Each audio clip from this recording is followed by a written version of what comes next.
বড় ধরনের অগ্নিকাণ্ডের হাত থেকে রক্ষা পেল আগরতলা বইমেলা প্রাঙ্গণ। মঙ্গলবার দুপুরে মেলার B5 স্টলে আগুন লাগে। বিদ্যুতের শর্ট সার্কিট থেকে অগ্নিসংযোগ ঘটে।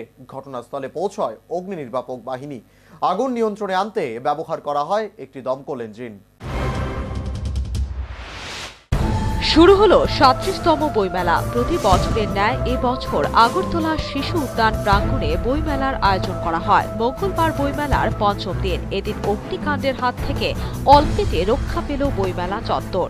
আচমকায় মেলার B5 স্টলের রাজীব আচার্যের বুক এম্পোরিয়ামে আগুন দেখা যায়। ধোঁয়া ছড়িয়ে পড়তেই আতঙ্কের সৃষ্টি হয় মেলা প্রাঙ্গণে।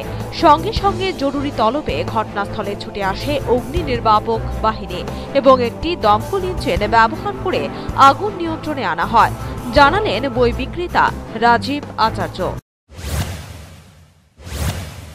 কাজ করতে হঠাৎ করে দেখা গেল ধোঁয়া আর কি গন্ধ একটা ছুটছে, হঠাৎ করে এদিকে আগুন। এই আগুনও তো ডাইরেক্ট মানে ধোঁয়া উঠতেছে। স্টাফ এলো, সবাই এলো, ফায়ার সার্ভিস স্টাফ এলো, 3বার করে ঘেস দিল, বাস এই তো।